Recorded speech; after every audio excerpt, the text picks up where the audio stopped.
থেকে আরেকটা বিষয়ে কথা বলা হয়। আজকে সারা পৃথিবীর মুসলমানরা হেয় প্রতিপন্ন হয়ে কুকুরের মতো মার খেছে, তার একটাই কারণ, এই ঘরের মালিকের সাথে সম্পর্ক ছেড়ে দিয়েছে। এখন ওইটা নিয়ে বক্তব্য করলে 2 ঘন্টা বেরিয়ে যাবে। কি কি কারণে মার খেছে আমি এত বলবো না, খালি একটা অঙ্ক।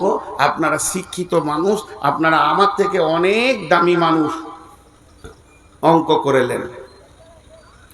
মুসলমানদের উপরে বিজেপি নারাজ, বজরং নারাজ, শিবসেনা দেখতে পারছে না, ইহুদিরা দেখতে পারছে না, রোহিঙ্গারা দেখতে পাচ্ছে না, পাকিস্তানে ঝামেলা, এই কি বলে কাশ্মীরে ঝামেলা, আসামে ঝামেলা, এদিকে ফিলিস্তিনে চলছে, সারা বিশ্ব জুড়ে চলছে। তাহলে কারণটা কি? তার একটাই কারণ, এরা নারাজ। জি না, সবগুলোকে লাল কালিতে কেটে দেন, দিয়ে একটা জিনিস লেখেন, এদের ওপরে বর্তমান আল্লাহই নারাজ। এদের ব্যবহারে, এদের যে মালিক, এদেরকে যে আটকাবে, ঘেরে রাখবে, সেই নারাজ। এখানে যতটি মুসলমান আছি, আমি একটা যুক্তি কথা বলছি, যদি ভুল বলি আপনারা জুতোটা ছুঁড়ে দেবেন, আমি ফুল বলে গ্রহণ করে নিব। কারণ এরা শেষ হয়ে গেছে মালিককে নারাজ করে দিয়ে। এক্ষুনি মওত হবে, উদাহরণ দিচ্ছি, এটা এক্ষুনি মওত হবে আমাদের সবারই। এই মাত্র আল্লাহর কাছে যাব আমরা, এখনো আল্লাহর অধীনে আছি।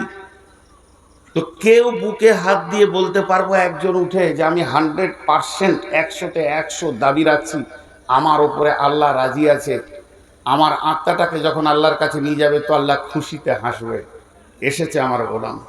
একটা বলি, পারবো না। আপনারা পারবেন না, আমি আগেই নিজে আমার বুকে হাত দিয়ে বলছি, আমি নিজেকে সন্দেহ করি যে আমার ওপর আল্লাহ রাজি আছে কিনা। এই অবস্থাতে আমরা দুনিয়া করছি। তাছাড়া আল্লাহ কোরআনে সূরা নূরে বলে দিয়েছেন, তোদেরই বংশের লোক যেদিকে হেঁটেছে জয় হয়ে গেছে। বলেন তো, সাহাবীরা রোমকে জয় করেছে, পারস্যকে জয় করেছে, বাহরাইন জয় করেছে, জেরুজালেম জয় করেছে, 10টা 12টা 15টা 17টা লোকে এক একটা দেশকে জয় করেছে। মাত্র 30,000 লোকে 1.5 লক্ষ সৈন্যকে হারিয়ে দিয়ে রোম সম্রাটকে দখল করে নিল। কেন পেরেছিল?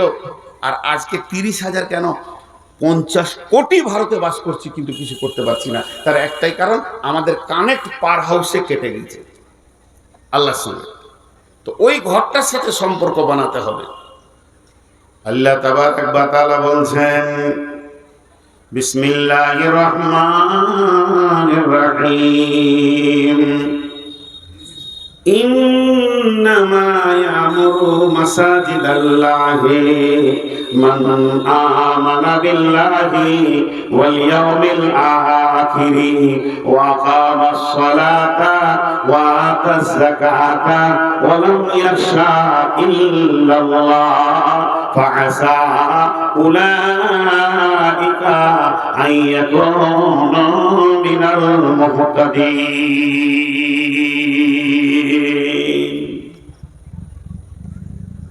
এই আয়াতটা তাফসীর আপনারা ধ্যান দিয়ে শুনেন, মনোযোগ দিয়ে। মসজিদ কমিটি, মসজিদে দান করনেওয়ালার চরিত্র এই আয়াতে তুলে ধরেছেন আল্লাহ। জি, রাগ করিয়েন না যারা মসজিদের, এই মসজিদে বলছি না, যত মসজিদের সেক্রেটারি কমিটি আছেন, একটু ধ্যান দিয়ে শুনেন। আমি যদি ভুল বলি তা আপনি আমাকে বলবেন যে ভুল বলছো। রব্বুল আলামিন বলেন,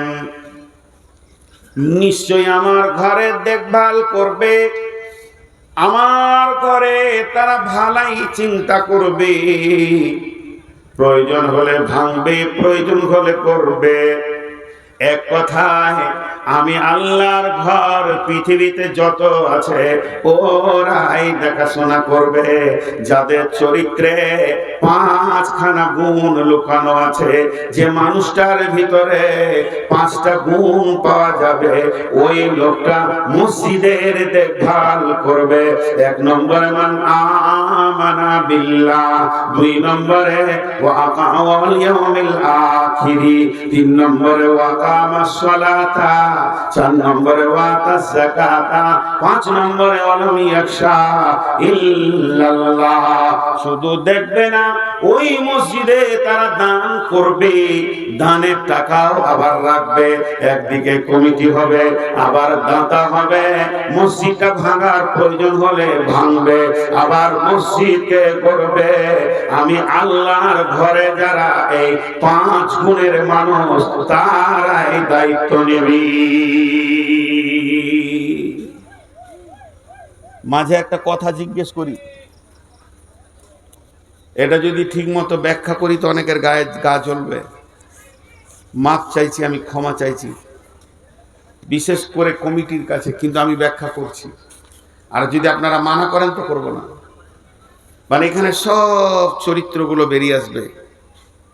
আল্লাহ বলছেন, আগে দাতাকে বলি, যারা দান করছে, আমার দিকে তাকান। এইটা একটা টাকা, এটা ভারতীয় মুদ্রায় 100 টাকা। এই টাকাটা আপনাদের কেউ এনেছেন। এই টেবিলটা আজকে এখানে রাখা হয়েছে, এই মঞ্চটা তৈরি করা হয়েছে আল্লাহর ঘরের উন্নতির জন্য। মাঝে একটা কথা বলেনি, হঠাৎ 2 বার মনে পড়েছিল, ভুলে গেছিলাম, আবার মনে পড়লো বলেনি। যতটি পুরুষ মহিলা বসে আছেন এই কথাটা ধ্যান দিয়ে শুনেন। আল্লাহ তাবারক ওয়া তাআলা এই গুনাহগার অধমকে দিয়ে এই 3টি মসজিদ বানিয়েছেন।